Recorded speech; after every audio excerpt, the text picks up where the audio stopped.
महाभारत केवल एक महाकाव्य नहीं बल्कि ये भारत की आत्मा है।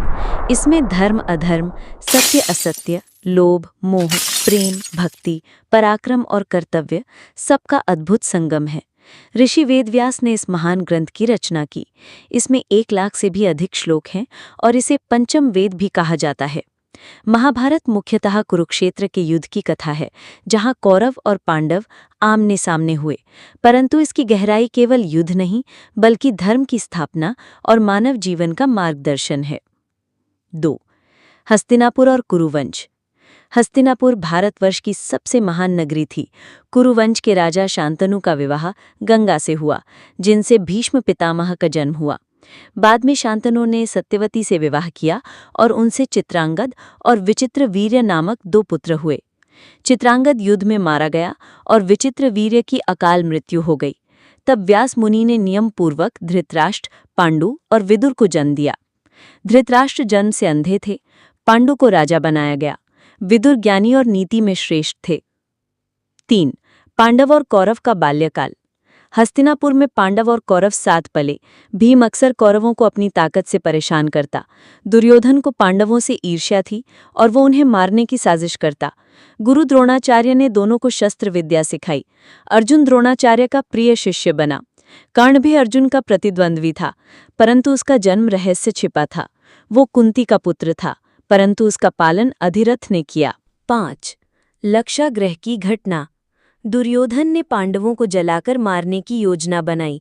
उसने उन्हें वाराणव्रत भेजा, जहां मोम से बना महल लाक्षागृह बनाया गया, किंतु विदुर की सूचना से पांडवों ने सुरंग बनाकर प्राण बचाए। सबको लगा कि पांडव जलकर मर गए। 6.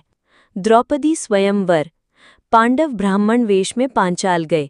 वहां द्रुपद की पुत्री द्रौपदी का स्वयंवर था। शर्त थी, महाधनुष को उठाकर घूमते हुए चक्र पर मछली की आंख भेदनी होगी। कई राजकुमार असफल रहे। कर्ण ने प्रयास किया, परंतु द्रौपदी ने उसे सूतपुत्र कहकर रोक दिया।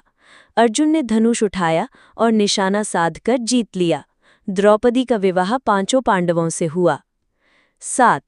इंद्रप्रस्थ का राज्य। हस्तिनापुर में वापस आकर दुर्योधन और पांडवों में विवाद हुआ। भीष्म, विदुर और धृतराष्ट्र की सहमति से राज्य बांट दिया गया।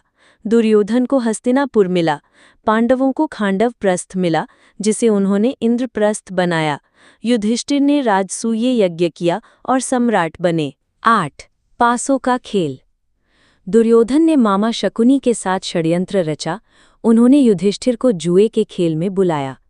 युधिष्ठिर ने धर्म के नाम पर सब दांव पर लगाया।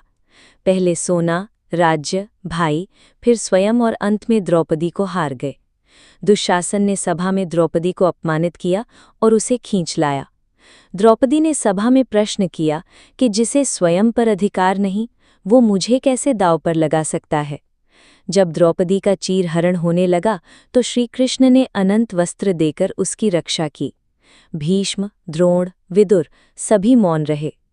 दुर्योधन ने व्यंग किया और भीम ने शपथ ली कि दुशासन का रक्त पीऊंगा और दुर्योधन की जांघ तोड़ूंगा। अंत में धृतराष्ट्र ने भयभीत होकर द्रौपदी से वर मांगने को कहा। द्रौपदी ने पांडवों की मुक्ति मांगी। 11. कुरुक्षेत्र का युद्ध। कुरुक्षेत्र में 18 दिन का भीषण युद्ध हुआ। कौरवों की ओर भीष्म, द्रोण, कर्ण, अश्वत्थामा, शकुनी, जयद्रथ जैसे योद्धा थे। पांडवों की ओर भीम, अर्जुन, नकुल, सहदेव, द्रौपदी के भाई धृष्टद्युम्न, अभिमन्यु और स्वयं श्रीकृष्ण सारथी थे। पहला दिन भीष्म सेनापति बने। 6ठा दिन भीष्म के बाणों से अर्जुन और कृष्ण घायल हुए। 10वां दिन अर्जुन ने शिखंडी की आड़ से भीष्म को शरशय्या पर लिटाया। 14वां दिन अर्जुन ने अभिमन्यु की हत्या का प्रतिशोध लेकर जयद्रथ का वध किया। 15वां दिन द्रोणाचार्य का वध धृष्टद्युम्न ने किया।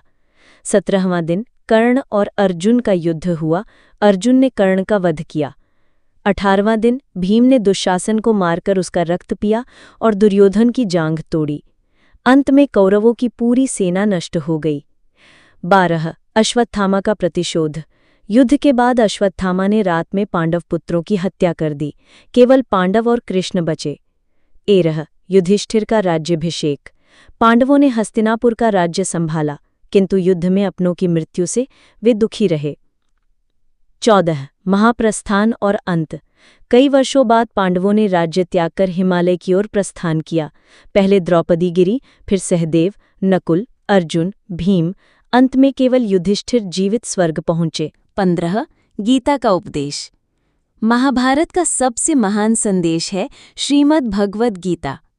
जब अर्जुन युद्ध भूमि में मोहग्रस्त हुए, तब श्री कृष्ण ने उन्हें धर्म, कर्म और योग का उपदेश दिया। गीता का सार है, कर्म करते जाओ, फल की चिंता मत करो।